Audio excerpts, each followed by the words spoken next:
Yeah, I know they were just giving a little bit of time. All right, it looks as if we are prepared to get started.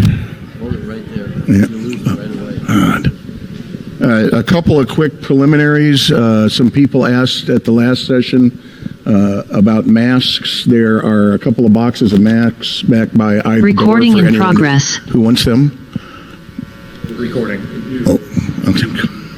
And if you have not yet put your cell phone on silent, please take this opportunity to do so. So I want to welcome everybody to our second session of Civil Dialogue in Uncivil Times. I'm going to do my best to keep this microphone right in front of me. Give me a glare when I don't.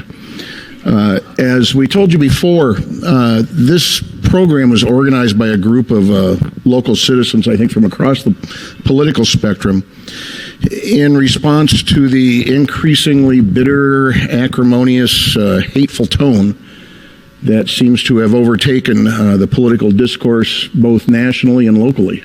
I think most of us have been talking up to now about a meeting that's going on very near here. Hopefully that is also being conducted civilly. I suspect there are a few more sparks flying there than here. My name's Steve Warning. I'm a retired Superior Court judge, and I'm the moderator of this series of public forums. Andrei Stepankowski, retired editor of the Daily News, is going to be passing me notes and telling me what to ask.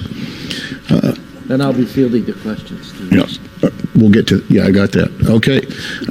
So tonight we're going to be talking about the tension between economic development and environmental protection.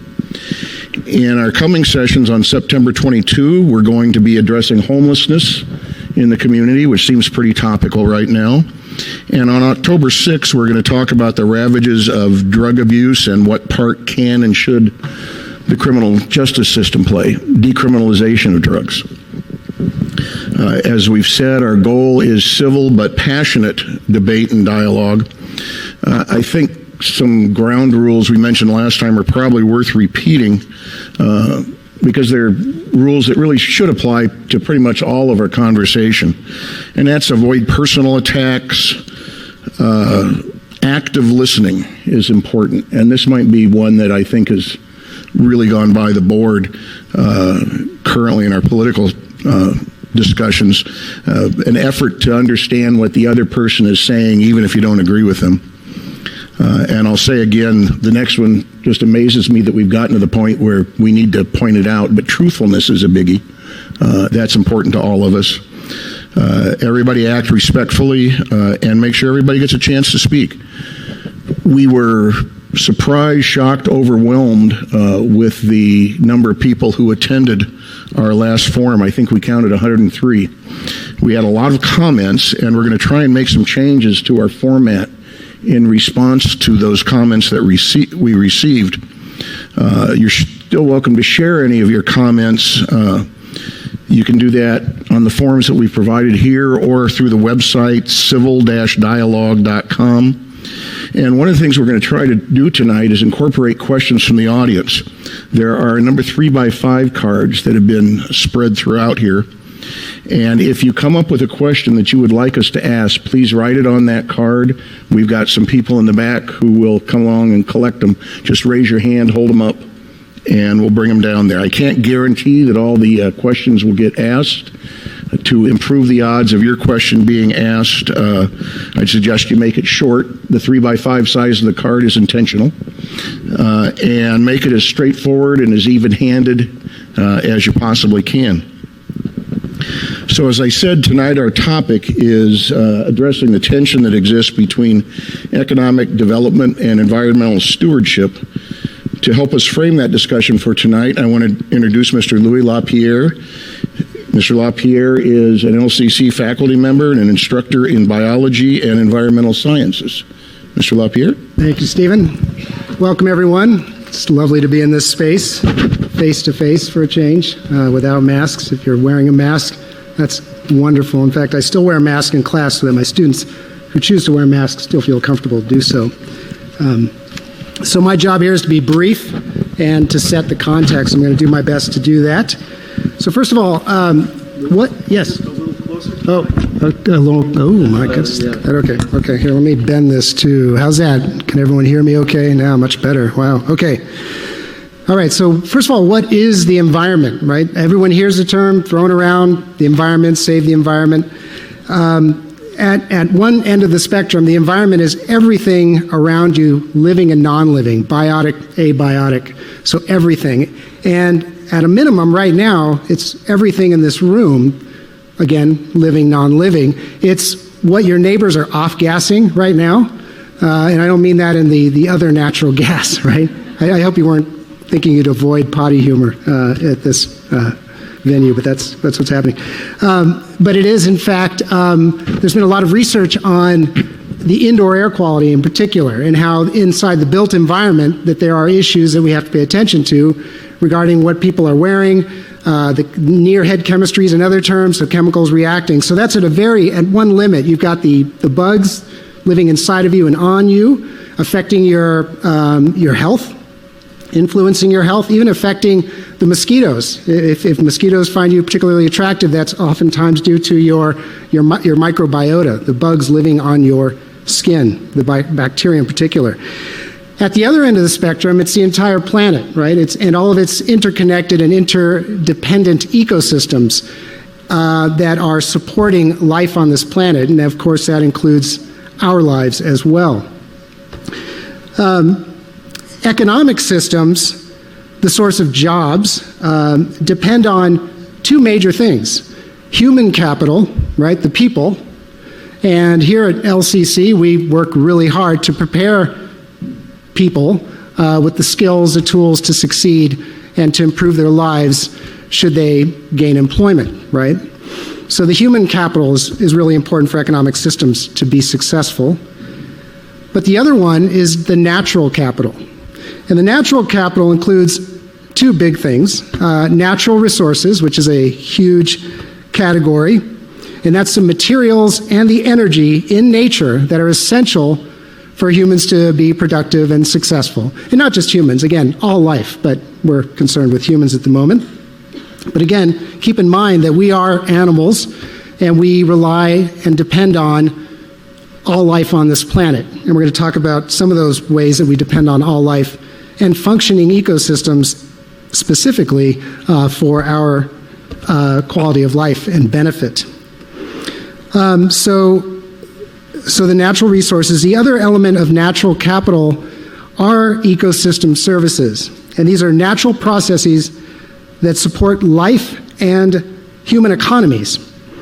And there are four big categories for that. Supporting ecosystem services are the primary production, which is basically the plants and the critters in the ocean that are photosynthesizing, right? Turning carbon dioxide into sugars, or fixing carbon into an organic molecule that then goes throughout the food chain. We benefit from a variety of other pathways. Nutrient cycling, right? So the cycling of nutrients, the carbon in you right now, because we are carbon-based organisms, has been recycled from many other organisms.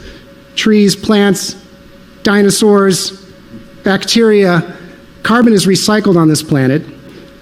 It's just spending a brief time inside of you right now, and it's going to move on to another organism or be stored for long term in a tree or some other kind of organic material that might not break down very quickly. And then soil formation is another huge one, right? So topsoil, soil formation that supports all this primary production, all the plants in particular, the land plants on this planet, and that we rely on. Again, coming back to the connection with humans for agriculture primarily. Provisioning is a second category. Food, water, fiber, and fuel, of course, are services provided by well-functioning ecosystems. Another one is regulating. Climate regulation, flood control, and disease regulation is the third category of an ecosystem service, again, provided by the natural capital of this planet. The final category, number 4, is cultural services, recreation, right? Hunting, fishing, hiking, education, of course, and aesthetic resources. So just going out there and enjoying the natural beauty, the natural capital, really. So economic development uses, but also benefits, can benefit, can abuse, and can exploit both natural and human capital. You know, how can economic development benefit? Well, you can have economic development that serves to improve degraded lands. So you can sort of look at this in a variety of ways. But absolutely there is abuse and exploitation of the natural and the human capital. So among the natural capital abuses, I should say, or exploitations, are air pollution, of course. Air pollution, a product of industrial development and other sources. Cars are a big one, internal combustion engine driven cars. Climate change, of course, is the big one, regardless of where you are in the spectrum of what's causing it. It is happening, and boy, oh boy, is it happening. More and more we're able to tie climate change to these specific events, these mega fires that are happening, the floods in Mississippi, Pakistan, all over the world. Disease transmission increases, everything's accelerating, it's stronger, more intense, longer lasting. Soil erosion, big one. Soil erosion affecting agriculture, well documented. Shrinking forests, decreased wildlife habitats, species extinctions, aquifer depletion, right? As we have these mega droughts on the west side of our country, and we have these mega floods on the east side, southeast. On the drought side, we are depleting our aquifers, and of course the aquifer in the Midwest, Ogallala aquifer, has been depleted for years, and we have declining ocean fisheries and water pollution among a few there. So a thriving economy that is also equitable and sustainable prioritizes not just one bottom line. So the classic bottom line is profit, right? That's the bottom line that you hear about. But there are actually two other bottom lines that thriving economies attempt to achieve. And those are the people. People is one of the bottom lines to focus on. Social variables, dealing with community, education, equity, social resources, health, well-being, and quality of life. This is a Venn diagram, right? So these are overlapping bottom lines. The planet, of course, environmental variables relating to natural resources we just talked about, water and air quality, energy conservation, and land use. Again, some of these attempting to preserve the functioning of these ecosystem services that we are so dependent on. And the third one, of course, is still profit. So it is economic development, dealing with the bottom line, of course, and cash flow. Of course, economic development is important to the human condition because a person cannot provide for their family the basic means to have a minimum quality of life unless they have a job. But the flip side to that is the balance of quality of life and the treating of these people with respect, the human capital with respect. So the challenge is not just to strive for balance among these three bottom lines, but also to recover from historic and existing imbalances. And so I'm mostly done here. I want to talk about the 3 or 4 projects that sort of relate to why we're all here. Some of these are local projects that are gone now. We have one that is current and just received approval, which is the Next Renewable Fuels biodiesel plant in Clatskanie, or outside of Clatskanie at Port Westward. And that received state permit approval just last week for air quality. So that's a large, I think it's 35,000 people they estimate they could employ at this facility. There are, of course, proponents that are very excited, and of course, as you can imagine, there are people who are critical of this. And then 3 that are gone, Millennium Bulk Terminals, of course, the coal export facility. Last year, it lost its last appeal. Northwest Innovation Works, the Kalama methanol plant, also last year, the developers withdrew the project. That was methanol that was going to be shipped to Asia. And then Vancouver Energy with the oil train terminal in Vancouver. In 2018, it ended plans due to opposition and state decisions. Well, without further ado, let the real show begin. Thank you. And thank you, Louis.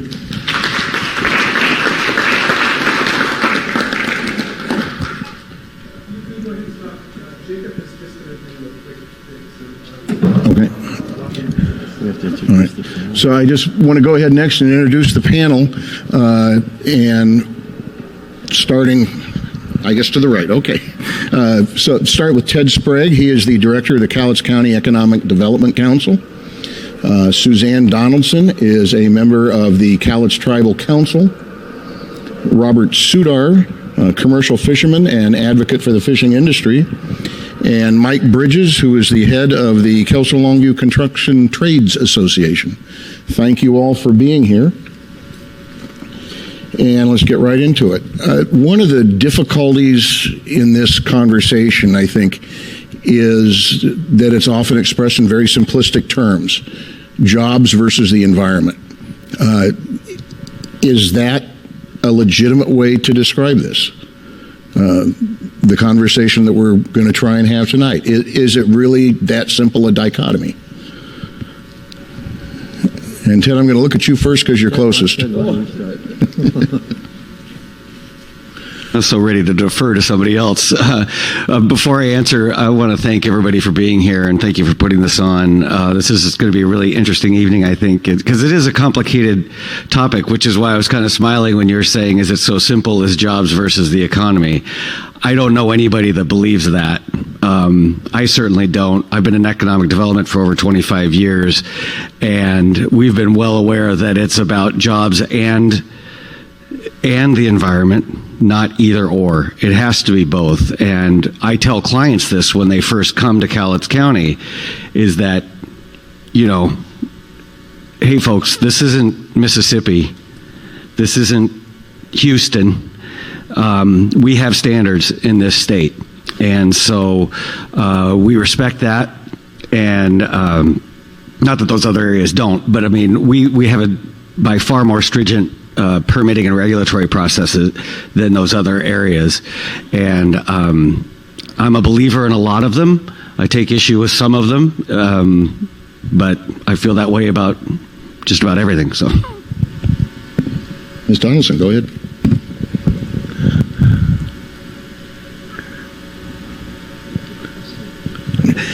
Is it as simple as jobs or the environment? Yes and no. You know, the environment, as we know, is very important. And as an Indigenous person, we have an entire staff at the Cowlitz Indian Tribe and several volunteers who consult regularly on projects and infrastructure regarding the environment. But both are equal. You know, it doesn't have to be one or the other, right?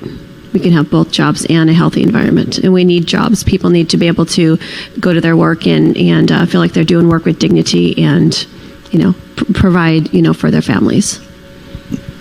Mr. Sudar?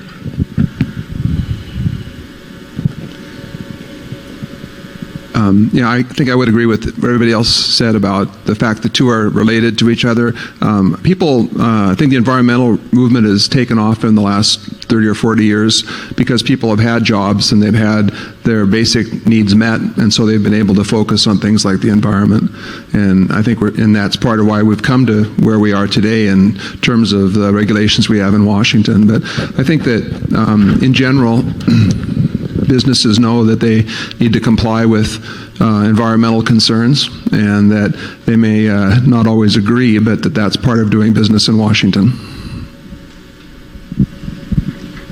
Yeah, thank you. I would agree with everything everybody else has said. One thing that, you know, might surprise you is as building trades folks, we actually encourage that as well. We encourage as much environmental protections as possible because there's more work in there for us too. In that, you know, we're definitely for the environment for the right reasons. We all live here and work here, and and recreate here and want to leave it better than we found it. But, you know, I've spent a lot of my career making these paper mills run faster and more efficient, but also cleaner. I know when I was a kid what this town smelled like, and some of you might remember what it smelled like. They've been around longer than me, but I knew when I was younger I did not want to do what my dad did for a living. He worked at the mill, and I ended up working at the mill. But I think over time, you know, we've made things better, and that's what you know, a lot of times we get caught into this thing that, well, the building trades is advocating for this, you know, just because of the jobs. You know, my goal in leadership in this community is to make sure that if there is an opportunity, that we make it the best environmental project that we can, and that it's built with local labor, and we're creating opportunity for our youth coming out of high schools to get into our apprenticeship programs and have a family wage career, because we've lost so many you know, anchor tenants like Reynolds and other places that used to employ hundreds and hundreds of people. So that's kind of been my motivation to bring economic development to our area. And as Louis mentioned, we had 2 large fossil fuel projects here locally that kind of flamed out rather spectacularly. Is fossil fuel dead in the state of Washington given the regulatory environment? It's definitely challenged.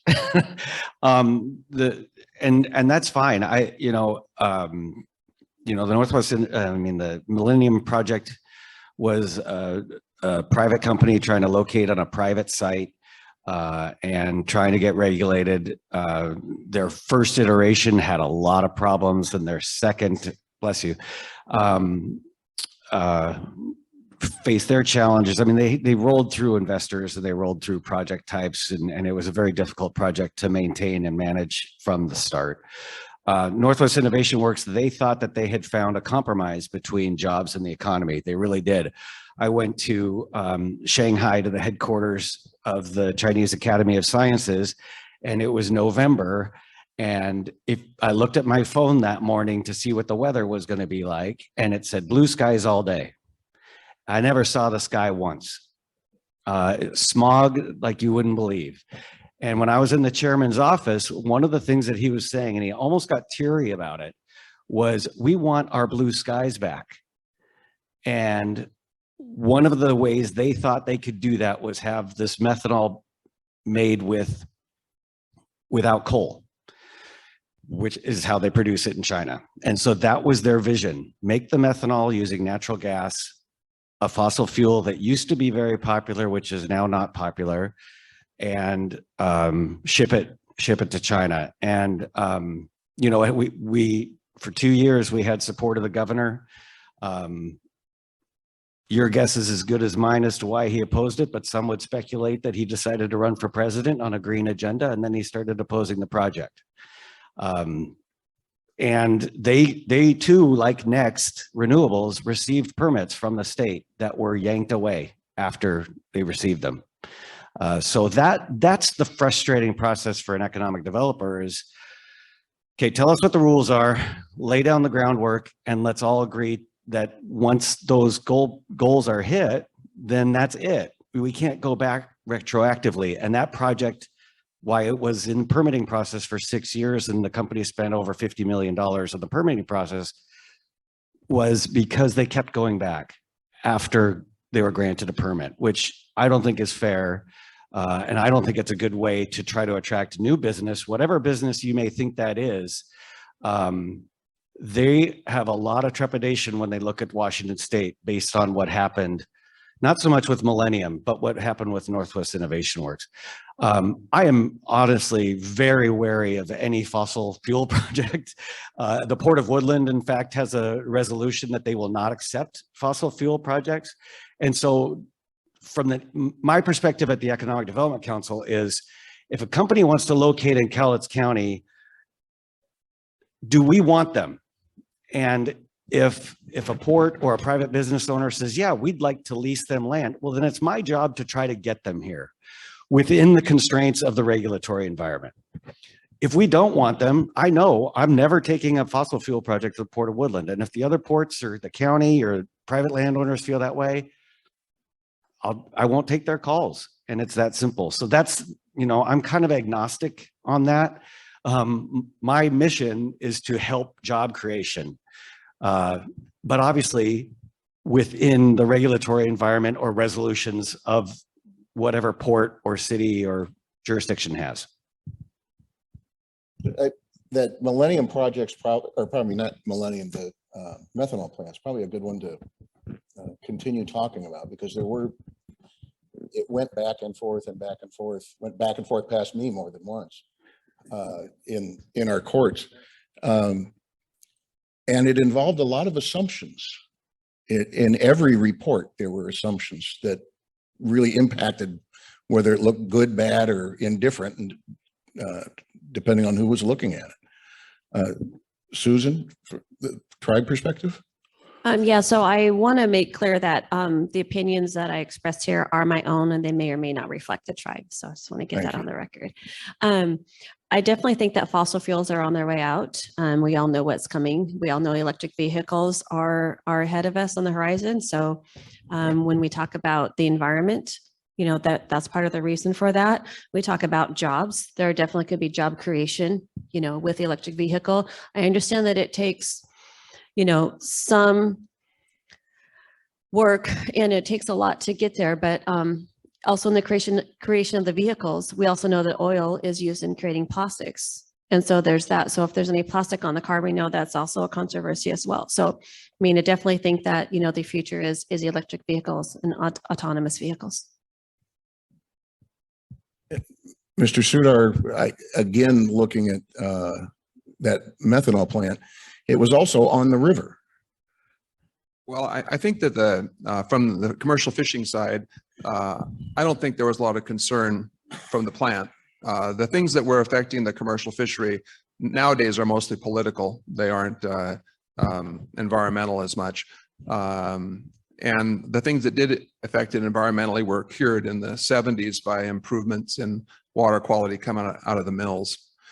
But my frustration with the methanol plant was mostly just the controversy from each side over whose facts were right. And it seems like we could never really get to the bottom of that. And I'm kind of a fact guy, and I was disappointed that I also didn't spend as much time as I could have trying to get answers for myself. But I think that we get into such a back and forth on facts on these kind of projects that they just kind of wither on the vine, even if they have merit. Mr. Bridges? I guess the only thing that I would add regarding, you know, the methanol plant was that disappointing, you know, we never got to see what the potential was. I mean, I can't even remember all the things that were agreed to do above and beyond the minimum permitting standards and mitigation that would be required. You know, it seemed like there was 2 or 3 trips back, like, well, yeah, we're doing this, and now we're going to do this. And so it was, you know, quite amazing to me to see how far that project was willing to do to not just meet the state federal requirements, but to exceed them and work with all parties that are interested. So I feel like we never even got to see the final show on what that could be like. So that was disappointing for me to put, you know, 6-7 years of time into that and miss out on all that opportunity for the jobs and the, you know, the permanent, the jobs for us, for the construction workers, but also the permanent jobs, and multi-generational facility would provide like that for our community. It's just, it's sad to see. Let me move to another area we wanted to talk about, because it seems like we're touching on it already. If you can wave your magic wand and call the shots, what would you do with that permitting process? What would you change about it, or what wouldn't you change? Who wants to jump in? Go ahead. I had a thought. I'll go first. One of the things that I was thinking about today was, you know, like say, all of us, I think in this room are environmentalists to some degree. I mean, we all care about where we live, and you know, in my role, there's a lot of environmental groups that we work with in the state building trades, and I work with locally here. We have great relationships with. I won't go into mentioning names of which ones are, my opinion, good and which ones have different intentions. But I mean, when you start from a position of no as a group and never have intentions of you know, working through any mitigation or trying to figure out what could work with the project, what couldn't work. When, you know, when you start from no and end with no, that's not really, you know, somebody that can get anything done. So we're trying to work with groups that, you know, that actually want to make a difference, because outsourcing, you know, our carbon emissions to another state or to another country and thinking that Washington is saving the planet is ridiculous. So we really got to do better than that. I think I got off of what my original your original question was, but That's okay. I do that a lot. But remind me again, what was your on the permitting? If you could make a change. Okay, in one the thing system. that I've seen over the years, and I guess it's not a secret, but you know, the way it's set up, it's that was my point of getting to the people that have figured out how to make the most out of it and stretch out the timelines on it. Obviously, we've seen that happen time and time again, where, you know, whether it's a 30-day timeline or 60-day timeline or a 90-day timeline on a permit, you never see an appeal the first day, right? They're going to extend and they're going to appeal. And so a permitting process that was originally designed, whether it's SEPA, NEPA, or whatever it is, where they were all designed to be a 2-year, as far as I can tell from my experience in working with legislators and environmental groups, that was kind of what it's set up for. So a quick turnaround, so we could have people, investors, you know, take a look, see if they can make it work. But you know, opposition has figured out how to stretch a 2-year process out into maybe 10 years in some cases. So is that fair? You know, I think most of us just want something that's predictable. Give us an up or down or a conditional yes or no, you know, something that we can work with in a reasonable time. And because I've said this before, one of the worst things that happens is, you know, the first thing you have to get for a project is the land lease, right? And so that land gets tied up and they can't move on to another project until that process is done, or maybe the port or whoever's doing the lease says, oh, we got to kick these guys out so we can get something else. But anyway, that's locked up. So you may be missing out on that potential project that may be the better project because we're playing games with the system. So that's something I think that could be maybe some changes made legislatively. There's been some bills. I think there was a shot clock bill done by a previous legislator a few years back, and some things that were steps in the right direction to create some reasonable timelines and predictability. But I think we still got a long ways to go. The process is still broken. So.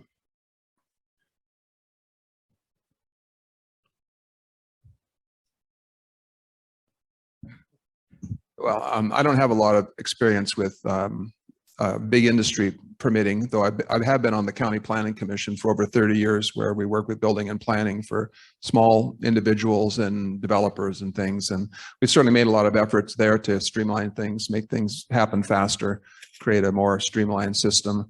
And so I think we're making progress in that. But you know, the important thing is to get it right. And if it takes a little longer, well, that's just part of the price of getting it right. And so people think that we may be dragging our feet, but we're really not. We're just trying to make sure that we have a good feel for what needs to be done. And so that's kind of my take on it, that you're not going to ever please everybody. And so you try to find something where nobody's happy, and then you probably found a pretty good spot. Likewise, I don't have a lot of experience in the permitting process as far as that goes personally, but something that crossed my mind is that, what was your name again, Mike? When Mike expresses that he's got struggles and issues, or he is aware of them in the permitting process,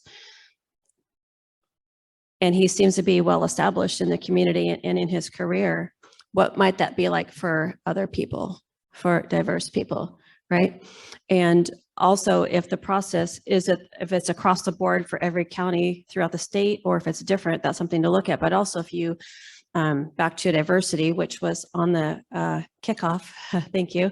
You know, if we look at who we have serving on these boards and on these committees and making the decisions, right? It should be a fair process for everybody, and it shouldn't be, you know, the favoritism game, which is kind of what I think that I might have heard.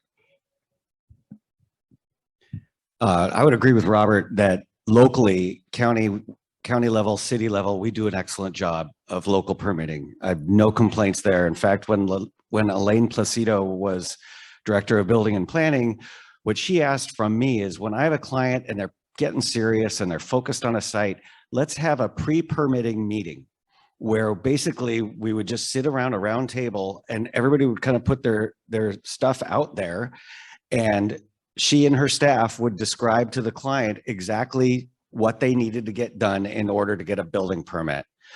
And we had that at the state level in the 90s, and it was called for projects of statewide significance. We would get the Department of Revenue, Ecology, the Governor's Office, Department of Commerce, all those big players in the same room in a round table, and we would have these discussions.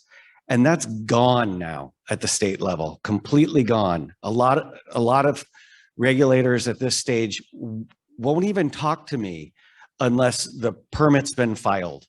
And so the environment, the political environment has changed so much that I wish we could get back to where we were. You know, I had so much respect for Governor Gregoire. These were kind of her ideas of how do we all work together to get to the end, which is a healthy environment and good jobs. And she really focused on rural areas too. You know, she saw the big picture. I don't see that we have that right now at the state level. As far as the federal level goes, it's not bad because they're so far removed from us and what we're doing. We've had good success with, say, the Corps of Engineers. We were having some problems with the Corps of Engineers a few years ago. We did a letter writing campaign, and we also did a lot of phone calling to Senators Cantwell and Senator Murray, and that helped that specific environment. But at the state level, we're kind of lost. So if I had a magic wand, I'd go back to where we were in the 90s, which is let's collaborate. And if ultimately, due to politics, the project isn't going to go, well, let's hear that before we spend $50 million in 6 years of our lives and go to these contentious, you know, red shirt wearing, blue shirt wearing. I don't know if any of you guys were at some of those things. I never wore the shirt. I just went.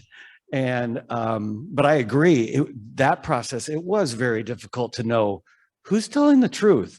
And in this environment where we've gone through a few years of, you can't believe anything anybody tells you, that's where we are right now. So I wish we could, you know, go to the Wayback Machine and go back to the 90s.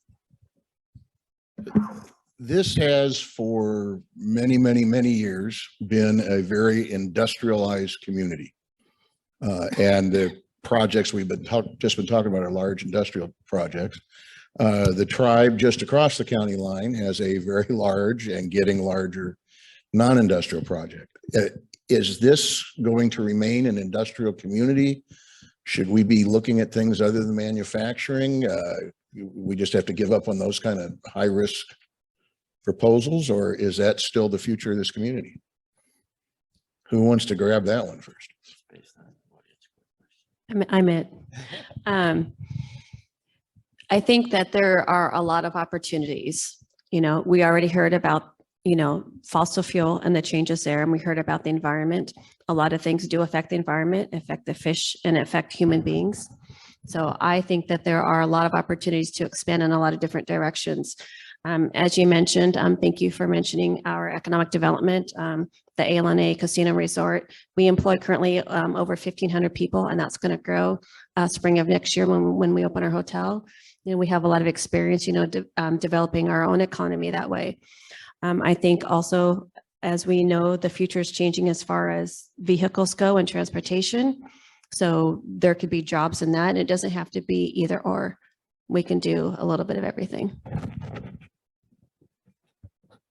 I would agree that the best economies are diverse economies, and we were very heavy industrialized, especially in the 70s before the spotted owl and then, you know, obviously Reynolds left and all that. But I think a diversified economy is the best economy. I think we've seen recently, we've put a lot of time and energy and focus on downtowns.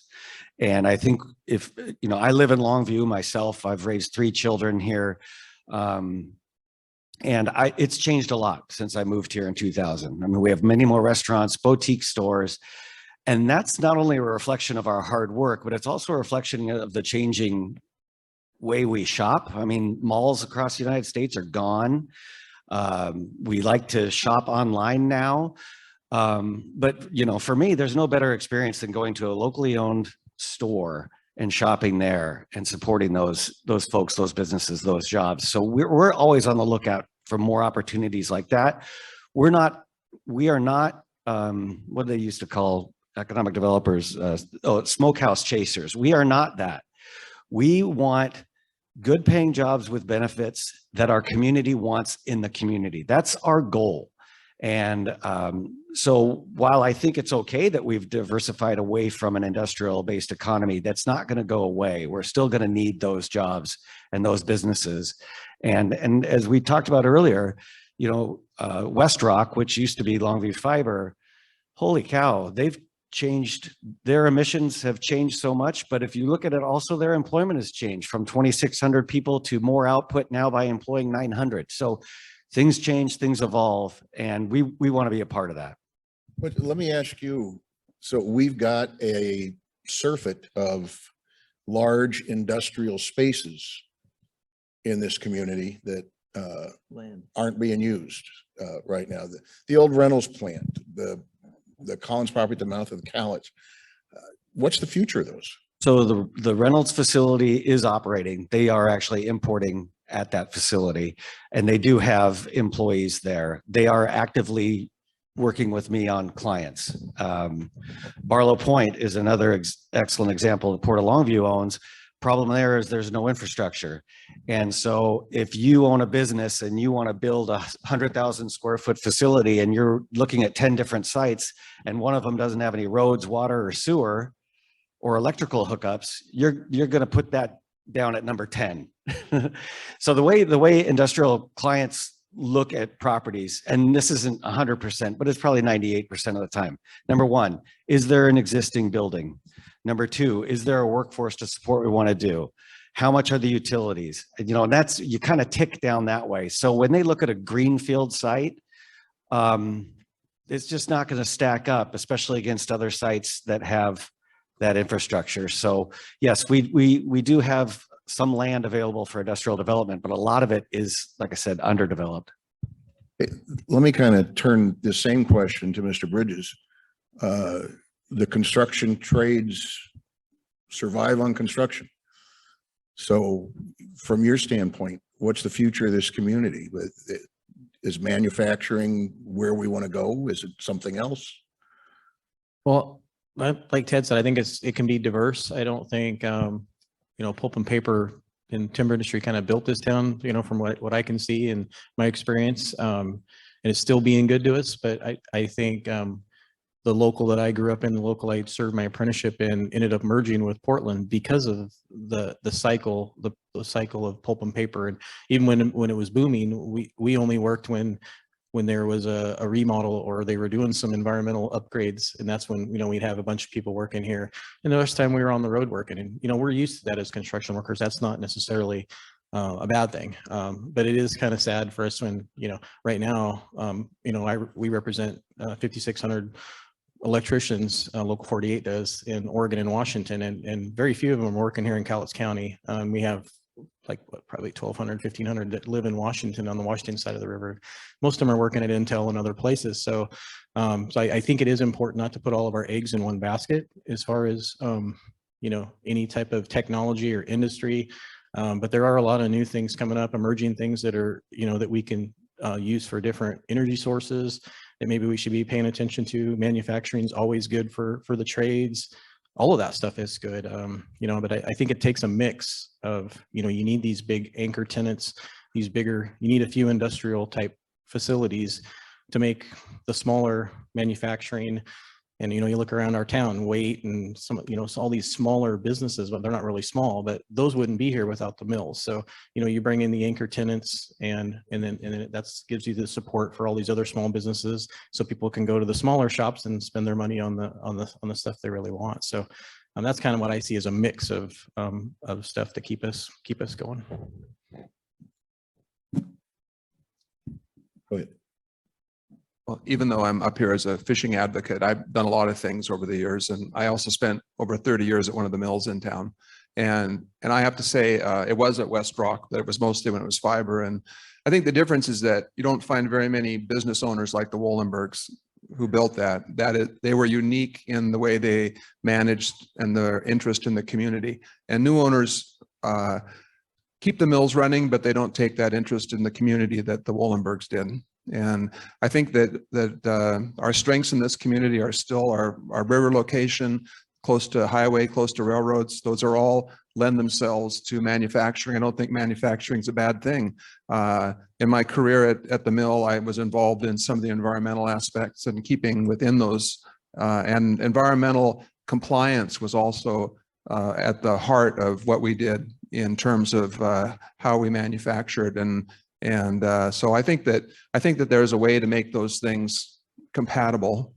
And I think that what the mills have done is they've done a poor job of explaining to the public what they do in exchange for the pollution that they cause, if you want to look at it that way, how hard they work at environmental compliance and how much they produce based on their emissions. And I think that they have a lot better story to tell there than they ever have made the effort to do. And so I think I think that we can still be a manufacturing community, but we don't seem to be doing much successfully in recent years growing that. Ms. Donovan, go ahead.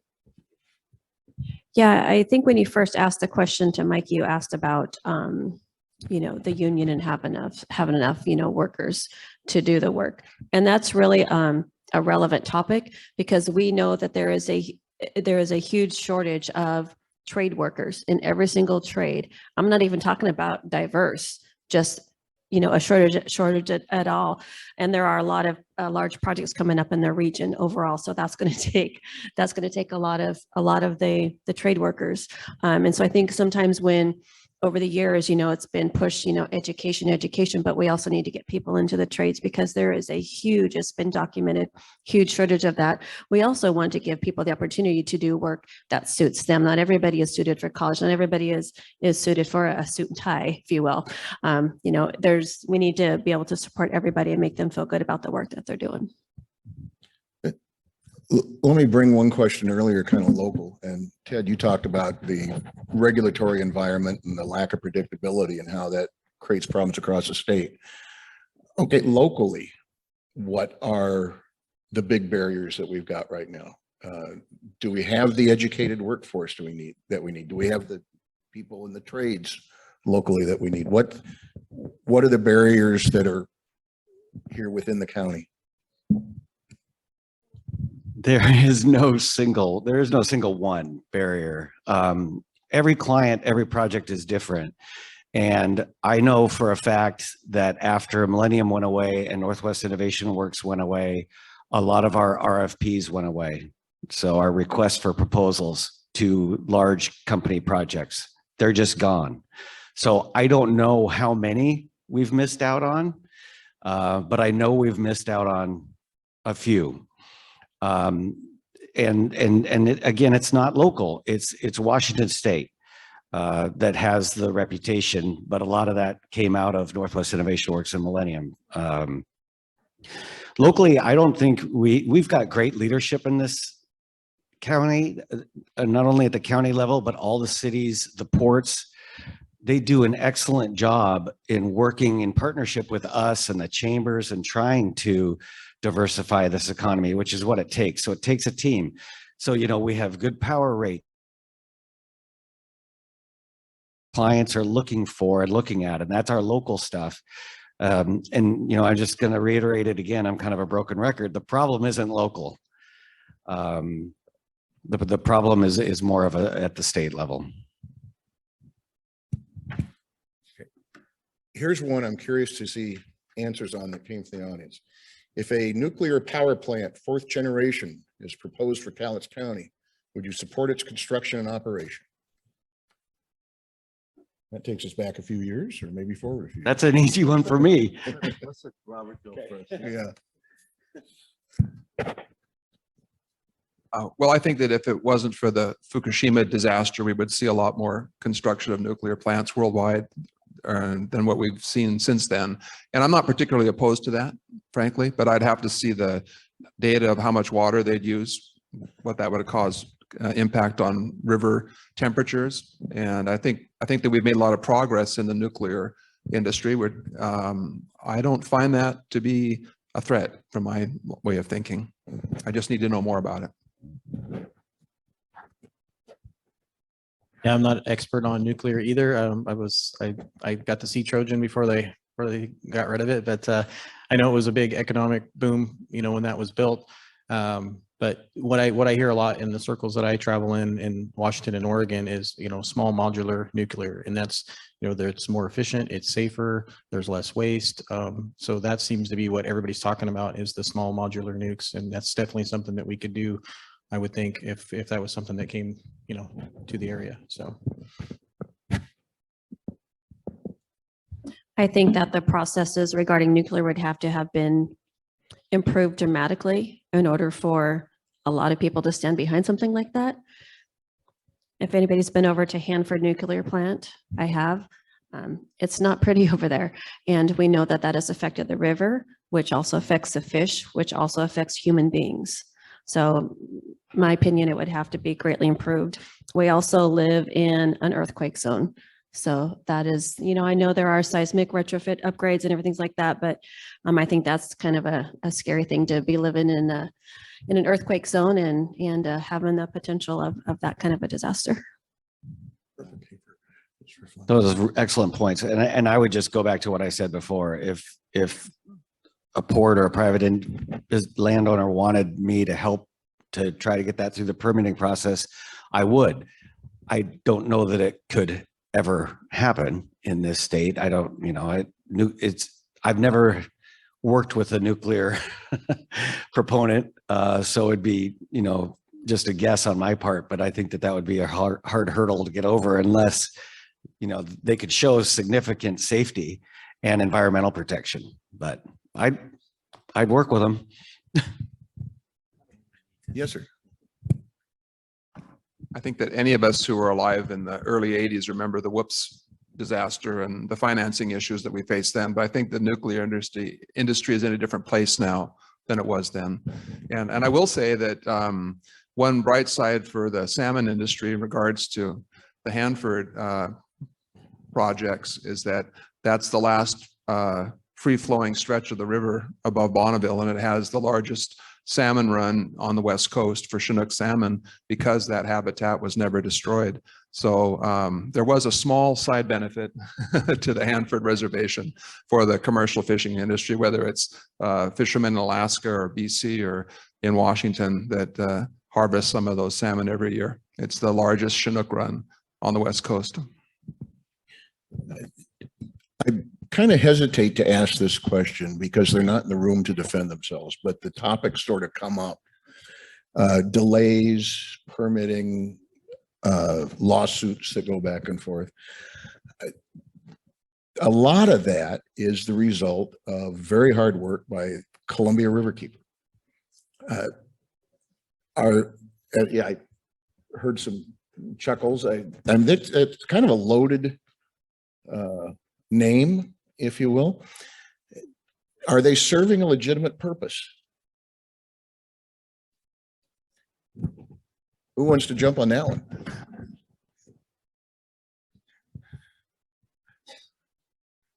And they're not here to fight back, so you can say what you want. Well, I'll give a small example of something not related to any of our projects. We all know how they impacted those. They made it very clear. So, a project that we're working on right now up in Goldendale, pump storage that we need to do to be able to store the wind and the solar.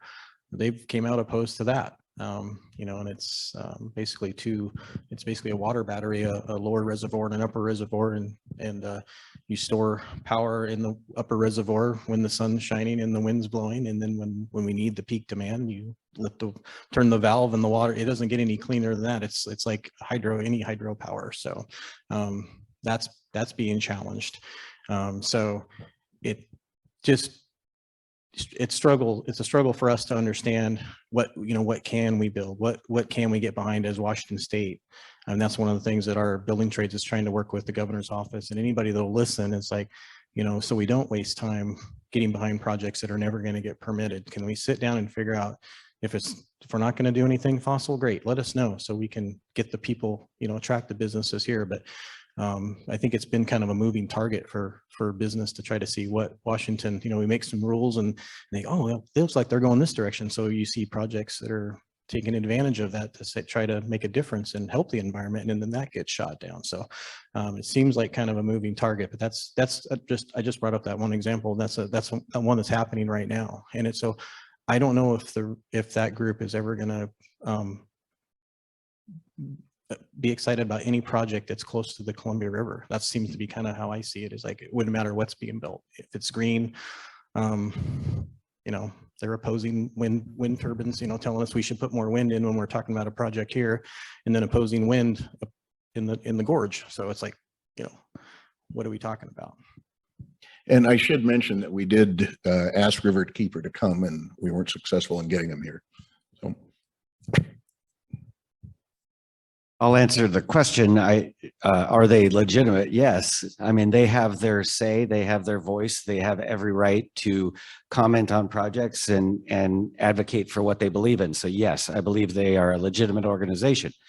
And they're not here, like you said, but I mean, I've had conversations with them over the years with different individuals within the organization. And the two quotes that stuck out to me most was when I asked, and we went to coffee. I said, can we go to coffee and have a civil discourse?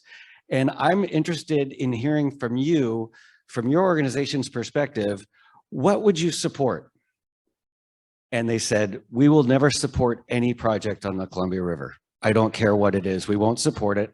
Our goal is to get the Columbia River to look as it did when Lewis and Clark paddled through it. And I said, okay, well then I guess we'll just have to agree to disagree, and let's enjoy our coffee and talk about our kids, because that was about it. But yes, they're legitimate. I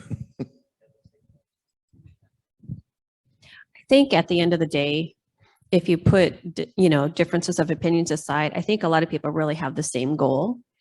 And if perhaps we don't understand the reasons, the reasons why that is, but it sounds like we do understand the reason why, right? On some things.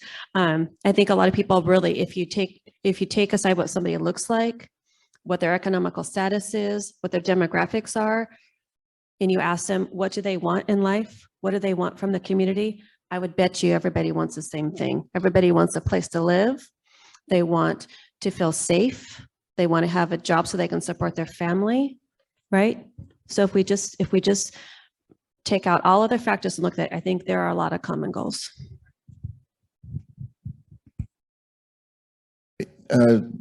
let's talk then again, focusing on Cowlitz County. What is the future for this area? Are we destined to become a bedroom suburb of Portland, Vancouver? Are we going to continue kind of our own identity? Is manufacturing going to remain strong? Do we have enough trees? What's this community look like 20, 30, 40 years from now? I'll take that one. Although I don't live here, this is part of my Aboriginal territory. So I am invested in the community, as I am in all the communities in our Aboriginal territory and otherwise. You know, we don't have to think about being a bedroom community. I mean, I think, you know, this community can make their own decisions on what is best for them. When we make decisions for ourselves, for the tribe, we make our own decisions. We don't allow others to make it within reason. Yeah, we got to follow some rules. But for the most part, you know, nobody tells us what to do. And so this community can have as much as they can dream and as much as they can plan and put in the infrastructure. And there are several factors with that. You know, it starts with kids in school, right? That's where it starts. And it starts by having diverse people in leadership positions so people feel comfortable. And I'm not just talking about skin color diversity. I'm talking about all kinds of diversity, right?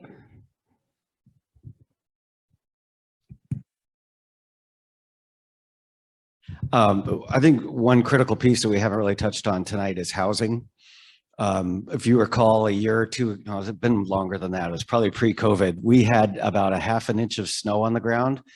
but Vancouver, Battleground, Ridgefield got quite a bit of snow, and we closed our schools, and everybody was wondering, why did we close our schools? Well, our teachers couldn't get here because so many of our teachers now don't live in our community.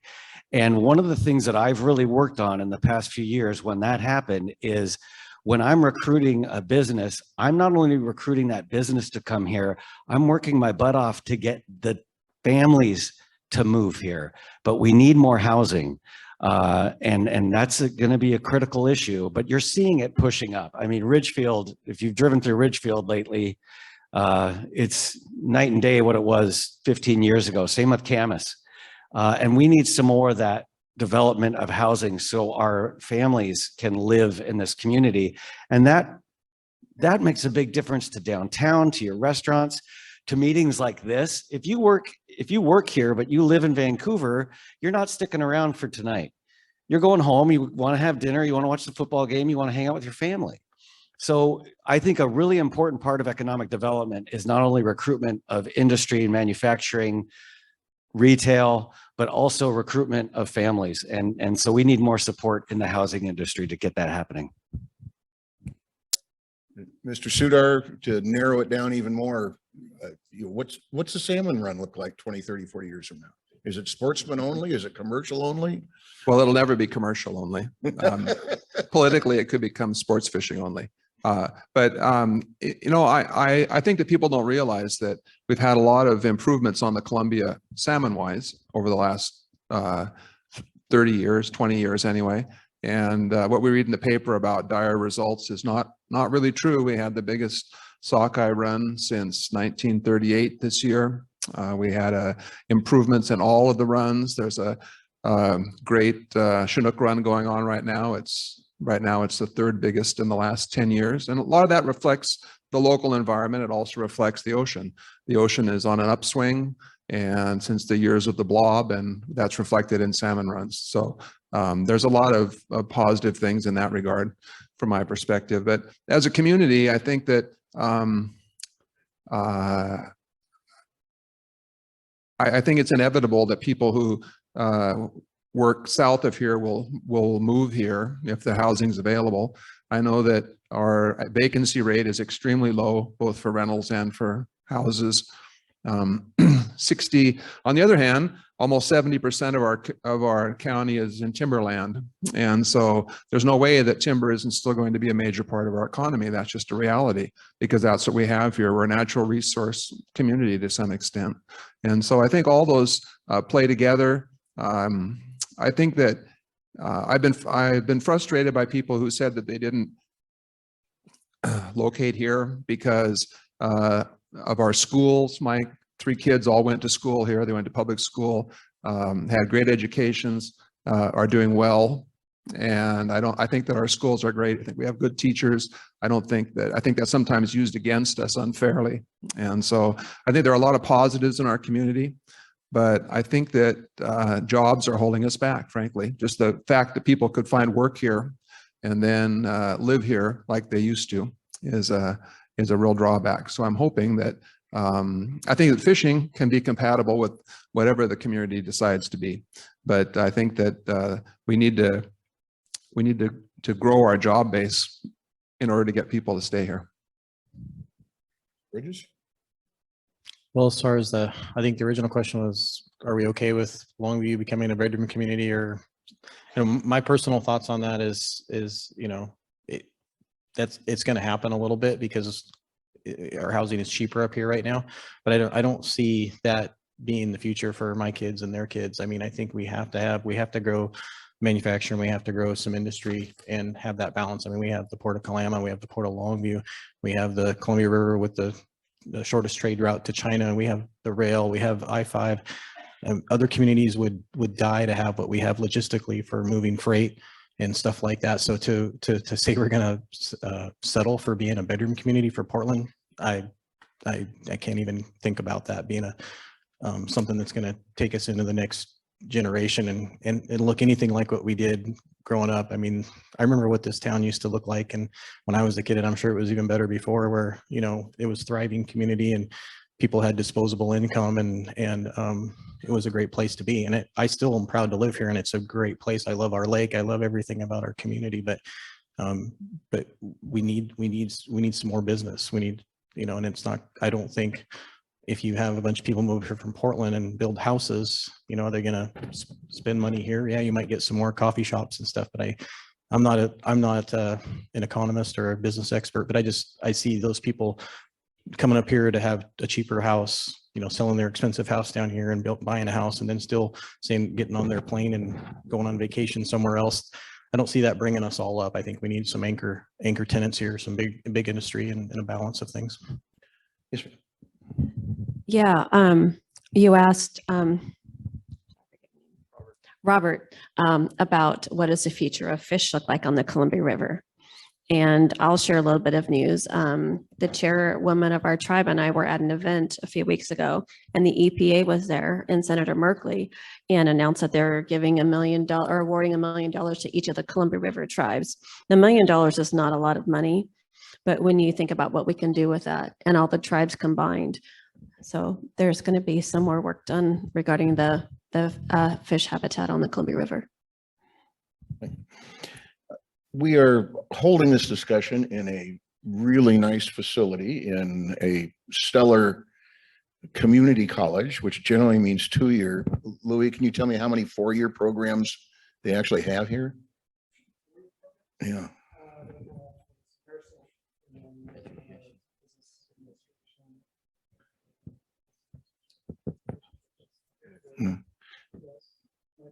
Okay. So do we need a 4-year college in this community to have the kind of future that we're just talking about? I don't think so, and I can tell you the state's not going to do that. With the satellite systems that we have now, where the larger universities have branch campuses, they're very satisfied with that.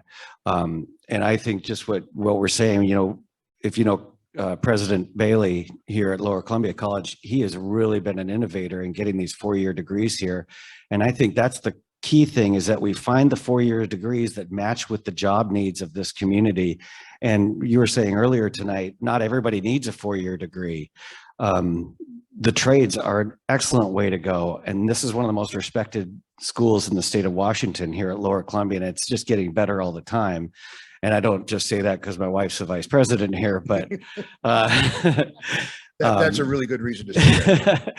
but I really do admire Chris Bailey as the president of the college and what he's done to create the university center here. And I just don't see the infrastructure being built here for a 4-year degree, when the emphasis really has swung back, I think, more towards the trades.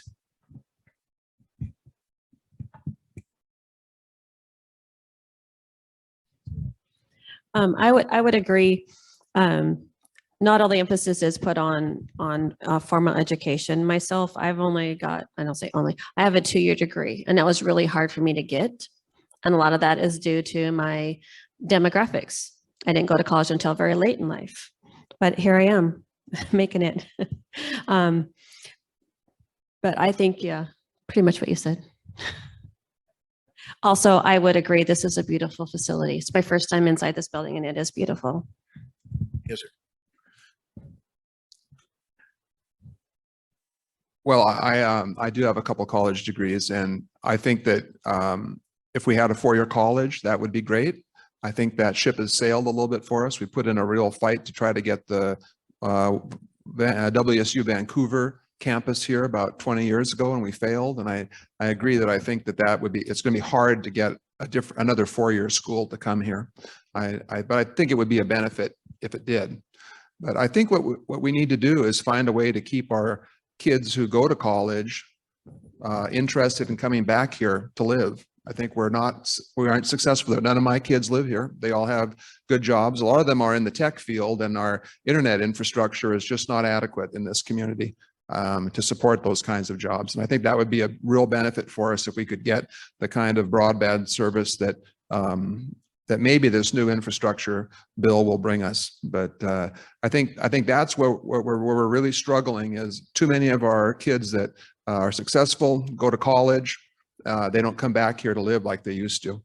I think we need to find a way to change that in term and getting other businesses here that would support that would certainly be a step in that direction, because we have a great community. I mean, I've been here for 40 years. My family's been here for over 100, and it's a great community to live in. And we're lucky we're close to urban areas, but we don't have to deal with the urban issues. And so I think there's a lot of potential there if we can figure out how to make those two things happen.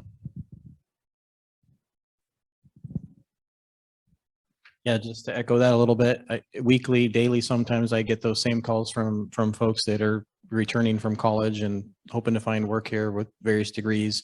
And a lot of the reason they're calling me is because I'm the local rep for our apprenticeship program. And so I connect them on how to apply and things like that. So, you know, to your point earlier about how long it takes, and, you know, what we're seeing with, you know, the baby boomers retiring, and, you know, that kind of got put off a little bit because of 2008. So we knew that there was going to be a mass exodus of people in the trades. And so we were preparing for that. And then the, you know, the .com bubble burst or whatever, and people's retirements went down. So people worked longer than they should have. So that got compounded. And, you know, locally here, you know, we've had 10 years worth of opportunity worth projects that got stalled out. And those are all projects. The way apprenticeship works, if you guys don't know, is that it's like going to LCC, except we work during the day. We have on-the-job training, so it goes hand in hand with the hours, and you get progressions, raises, and go through school. It's all balanced together. So your OJT has to kind of match up with your schooling, and our program is a 5-year deal. So we're 10 years behind on you know, the infrastructure and things that we need to start moving to the green economy that everybody's hearing about.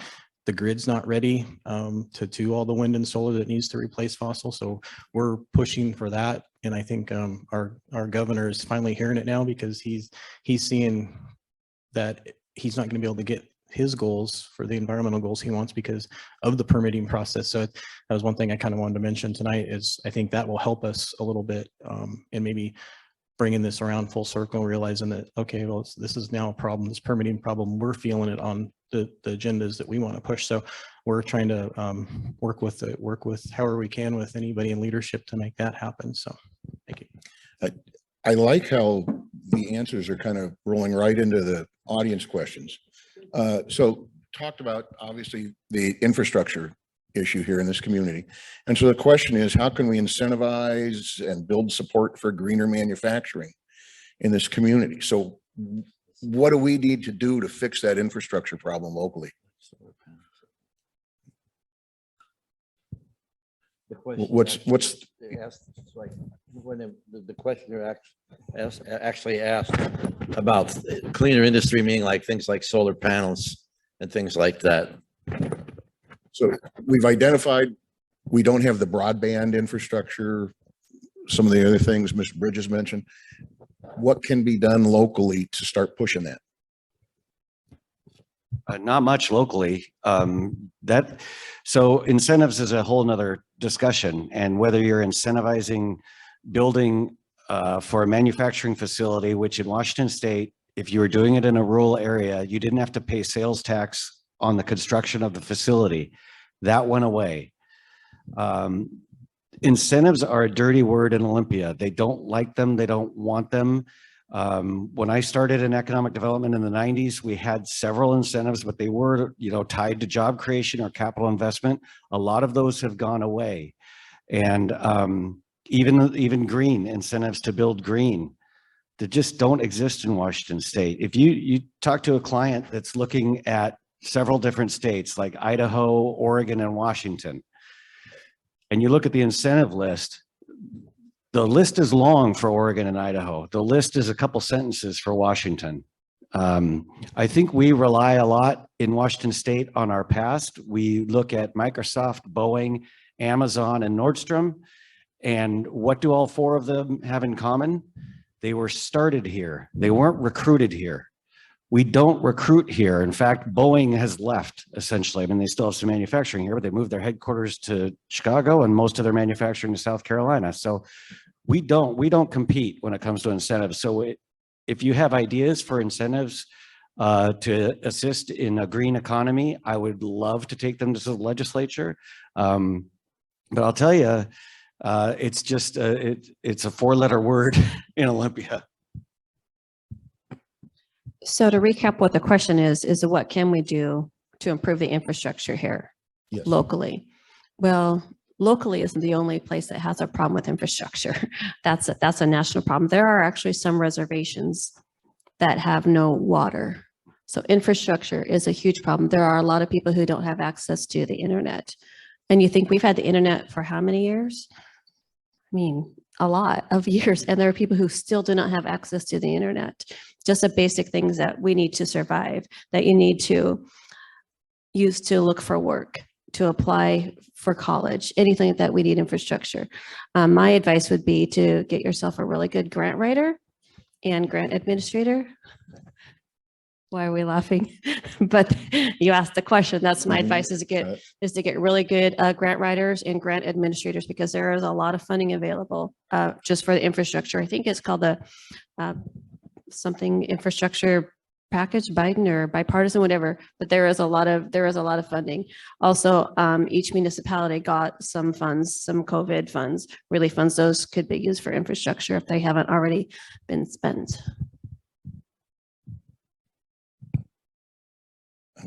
I want to kind of circle back to where we started from. We talked about the methanol plant, and the discussion about the methanol plant, and I think more than any other I saw, your position was based on what set of truths you might be have decided to buy into. And I don't mean to say that pejoratively, but it seemed like the pros and the cons to that were operating from two different sets of what they saw as immutable facts. What, if anything, can we do to get us down to one set of facts? And this probably applies to a lot of things, but at least in this regard, in terms of permitting, the lawsuits surrounding permitting, what needs to change to get us to the point where we're all working from the same set of facts? Or can we? This might be controversial, but I would like to see Fox News to go away, MSNBC to go away. I would like the news to be reported by a person who's just reporting and not giving opinions. I think opinionated news has divided this country more than anything else has in the past 20 years. Because now, if I believe one thing, I'm watching that channel and they're going to tell me exactly what I believe so I can continue to believe it. And, you know, I think that's been very, very harmful to our society, as is social media. If you're on Facebook, you're going to go to the Facebook groups that you agree with, and you're all going to chatter back and forth, and you're going to get yourselves all riled up. And well, I heard the other side is lying about that. And I've been in public meetings where a project proponent has said something, and someone from the crowd will say, well, you're a liar. And, you know, this disparaging of somebody's character by calling them a liar, it doesn't get us where we need to go. So I'd like, you know, if I had a magic wand on this issue, it would be, you know, to get us back to where we were. I mean, even in the early 90s, I worked for a Republican before I ran a campaign for a Democrat, and I would go to dinner with my Republican and Democrat friends. Now, if you talk to legislators, they'll tell you, if I'm seen talking to somebody on the other side, I'm out. Caucus won't talk to me.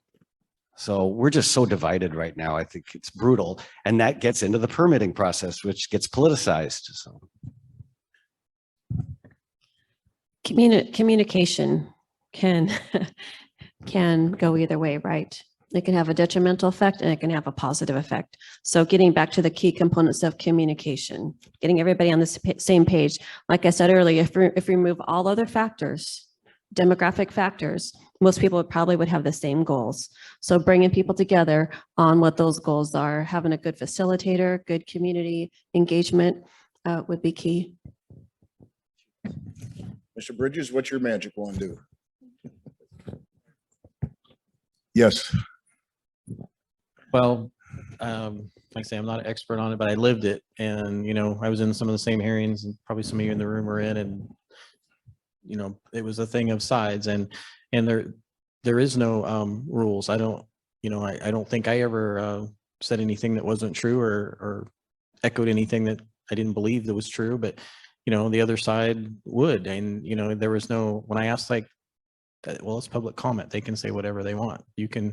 That's not what the process was intended for, but there is that public piece. So I think if there's a way we could get to your point, to get to where we're talking about the facts and the merits of the project and merits of the environment, improvements that can be made and things like that, then that's what all of us, I think, really want to get to is the win-win for the community and the environment, not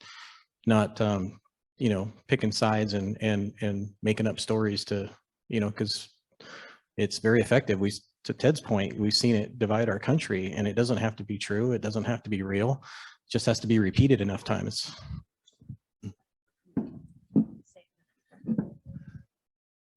Well, for me, there can't be facts and alternative facts. There are facts and there are more facts, but there aren't alternative facts. It's just not that way. But yet we're in a society now, as Ted pointed out, where that seems to be the case. And I think that I don't know how to break out of that, frankly, because I think that we do have too many media options that provide different views on these things.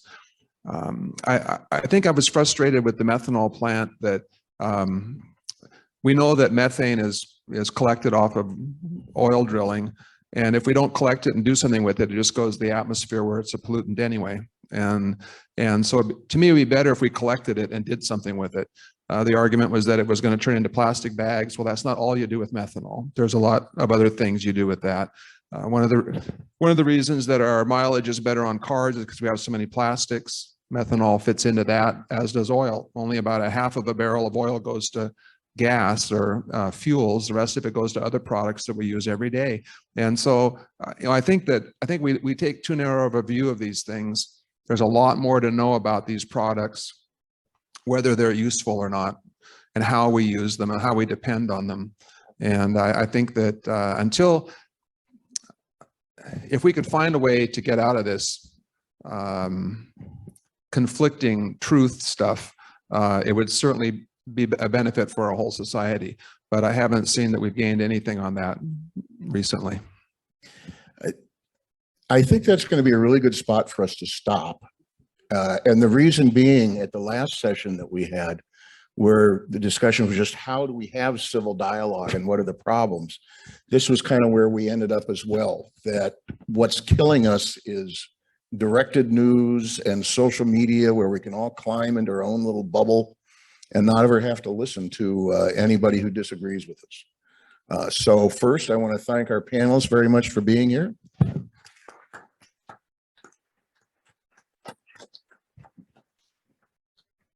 And now, by way of a couple of quick announcements, we hopefully got enough of the evaluations out this time. Please take the time to fill those out. You can also fill those out online at our website. The third and fourth forums coming up in our series, the next one is going to be on September 22nd. That will be regarding homelessness, which should be fairly lively, given everything that's going on right now. On October 6th, what I'm really looking forward to is the advisability, efficacy of decriminalization of drugs. Both of those will be here, and both will start at 7:30. Our fifth panel, tentatively set for October 20th. We are hoping to bring the 3rd District congressional candidates here for a debate. It doesn't look like that's going to work out. And so what we're considering doing is setting up in some format, having you, the audience, weigh in on this forum. Did we accomplish anything? Should we continue to try and do this? Is it worth something else? Is it worth further effort? Should we change? So we haven't quite figured out what that's going to look like, but we hope it's going to involve a great deal of audience participation. And tonight's discussion is, like the last one, going to be shown on KLTV channel 29 throughout the week. The times are on their website and on ours. And once again, thank you for coming. Thank you for caring about the community.